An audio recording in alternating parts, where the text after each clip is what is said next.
gustaría que me contases algo sobre eso que llamamos lugares sagrados. Pero bueno, es algo de lo que se ha hablado ya mucho y muchas veces. Pero sí que me gustaría ver tu visión particular, cómo consideras que son estos lugares, ¿no? Y estos lugares normalmente los encontramos siempre en sitios que aparentemente son especiales, donde ocurren milagros, donde ocurren curaciones, donde la gente tiene la posibilidad de alcanzar pues una experiencia singular o más dilatada, más amplia de la vida, ¿no? Alcanzar esa conciencia, ¿no? que andamos buscando. ¿Tú qué consideras que son estos lugares? ¿Por qué se diferencian del resto? A ver, la diferencia es la de los ríos igual, ¿no? Entre un pequeño riachuelo o un gran río que acoge muchos cauces. La diferencia está en la profundidad del cauce. Esto es un problema de intensidad o de profundidad, es bien especial. Es un problema de cruces, ¿no? Igual que en el seno del cuerpo. Tú tienes un potencial infinito en una gran presa, en un gran pantano, ¿sí?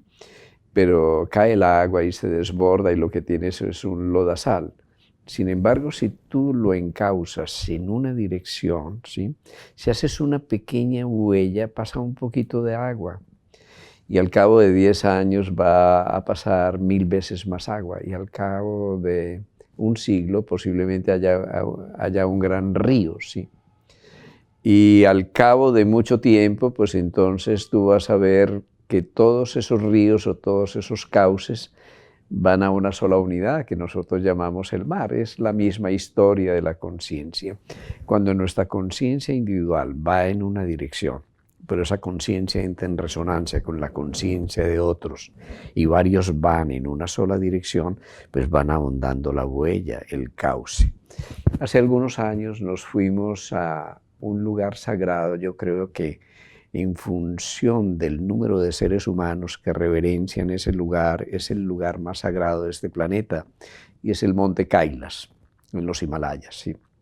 Tú vas al monte Kailas, asciendes al Tíbet, entonces te encuentras un río que es un camino, pero es un río de vida, es un río de devoción, es un río de peregrinos y además cuando ves en la cultura, la gente cree que ir a ese lugar es como entrar en contacto con el cielo antes de morirse. Es la misión, buena parte de la misión de la gente en el subcontinente hindú, esos centenares de millones de seres humanos que tienen una meta en la vida y es alguna vez ascender al monte Kailas. Entonces tú te ves allí a más de 5000 metros de altura, a gente de edad, a veces a gente obesa, a gente hipertensa, a gente que va y entrega su vida, porque eso también es peligroso, con tal de hacer el camino.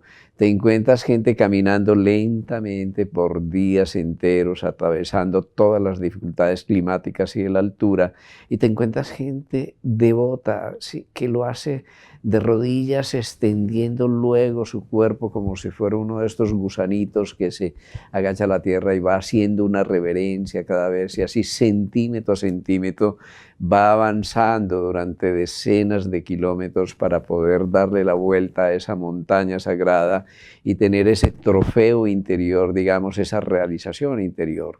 Así que cuando nosotros vemos el camino, pues el camino, una cosa es el camino externo, es la ruta, es la señalización, y otra cosa es el río de vida, el camino interno recorrido por millones de seres humanos. Cuando nosotros nos vamos aquí al Camino de Santiago, ese es el río mayor de Europa, es el río de la cultura occidental, de la misma manera como allá tenemos el Camino del Monte Kailas, aquí tenemos el Camino de Santiago, tenemos el Camino del Inca, un camino maravilloso que va hasta una montaña sagrada que pasa por Chacaltaya, por todos los Andes y llega al Illimani, que era la montaña sagrada de los incas en Bolivia. Cuando vemos en el sur los caminos mapuches, los caminos de los primitivos que iban ascendiendo por los Andes y que también veneraban el Aconcagua, cuando nosotros vemos las peregrinaciones que son maravillosas, vemos ese río mayor de nuestra humanidad, que es la gran falla del Rift. Si tú te vas, te encuentras que desde el Mar Muerto, el Mar Rojo, toda la zona de Etiopía hacia el occidente, el Suez, todo eso es una gran falla geológica, pero ese surco de la Tierra, esa gran falla geológica, salió la Australopithecus afarensis, nuestra abuela mayor. Allí estuvimos también en el Valle de Afar haciendo esa peregrinación. Y cuando tú lo ves, entonces te encuentras las diásporas, el caminar del hombre primitivo, la diversificación, cómo emergemos de ese cuerno africano, cómo vamos poblando todos los continentes y cómo vamos generando ríos o espacios o cauces mayores de la cultura, de la devoción en la que vamos confluyendo en torno de un objetivo que es regresar a ese punto nodal de nuestros orígenes. Ese punto nodal puede ser, por ejemplo, el desierto del Gobi. También yo he sido un peregrinador, a mí me encantan estos caminos porque esto es una teoría, son caminos llenos de vida, caminos vivos. Cuando tú te vas a la diosa madre, a la montaña madre, donde las grandes tradiciones ubican a Chambala. Chambala es como el lugar del plan, el depósito de ese plan de la vida, de ese plan de la creación para la tierra, y te encuentras algo maravilloso, una pirámide de granito, una estructura que se levanta en medio del desierto del Gobi. Para llegar ahí tú vas recorriendo por caminos que no son caminos, porque vas por el desierto sembrado de cadáveres de camellos. Te imaginas la hostilidad del tiempo.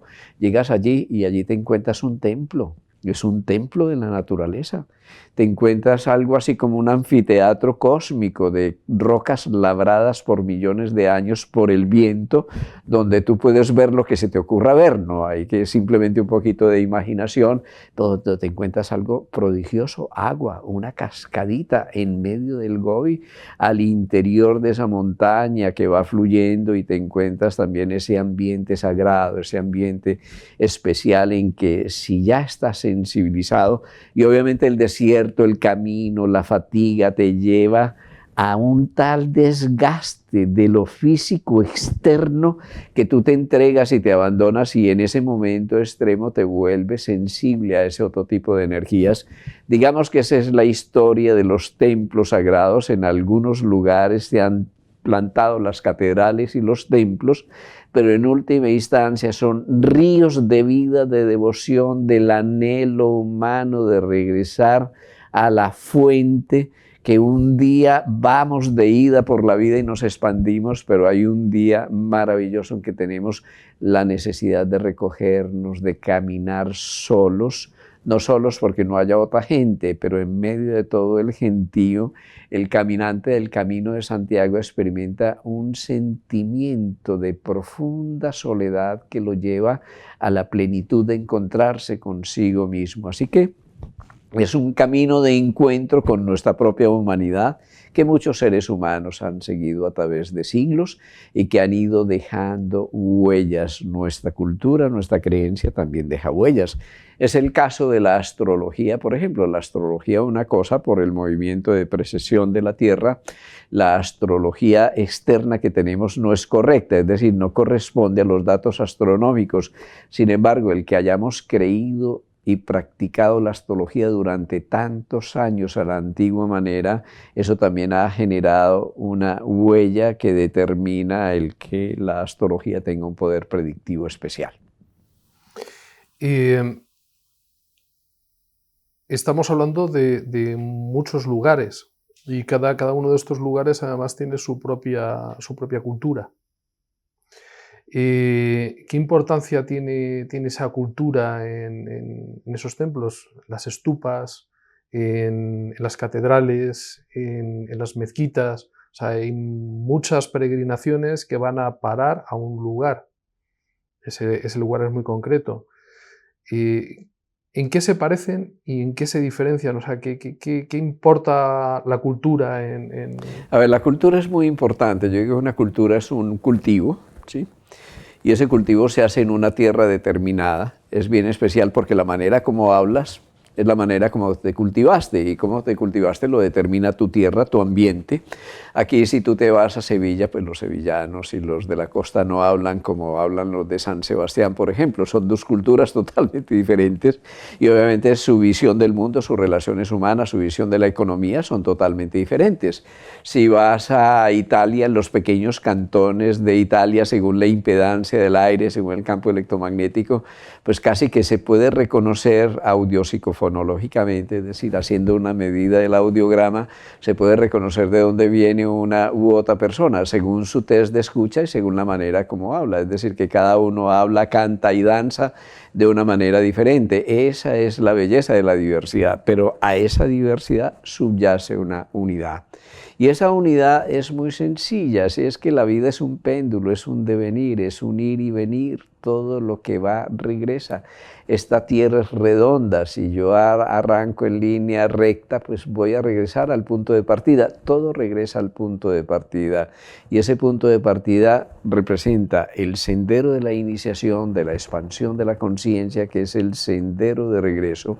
Cuando maduramos, cuando nos expandimos, si no nos contraemos, nos perdemos, ¿sí? Que hay un momento de regresar, y ese momento de regresar es la peregrinación, son los grandes ríos de la vida, es la altura de la condición humana.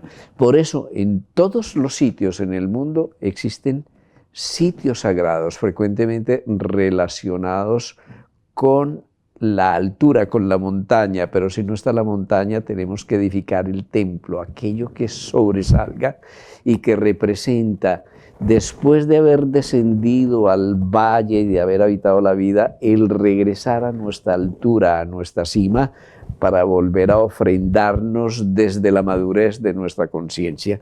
Así que para mí, dentro de todos estos caminar mítico, lo más importante es el regreso.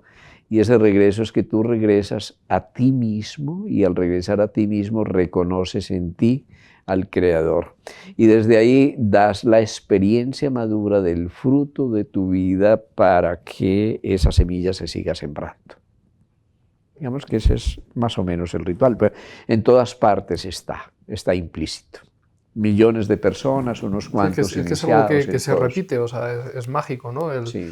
El ver cómo a pesar de la deidad, a pesar de la cultura, a pesar de la forma de pensar en el transcurso de los milenios, ¿no? Hay dioses que han desaparecido, pero no han desaparecido todas esas costumbres. O sea, sigue habiendo un lugar, sigue habiendo un peregrinaje, y sigue habiendo un templo.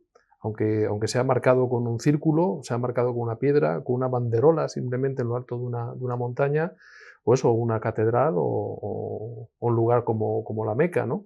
Tan importante.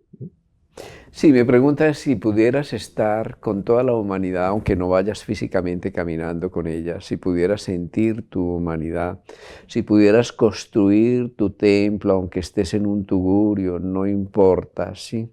Si pudieras hacer de tu vida un tugurio, aunque habites en un palacio, eso también es cierto, eso depende de ti. Es decir, es tu libertad de opción. En este metro cuadrado en el que tú habitas, ¿cuánto de ti puedes poner? ¿Cuánto puedes consagrar? ¿Cuánto puedes elevar la vibración de tu espacio?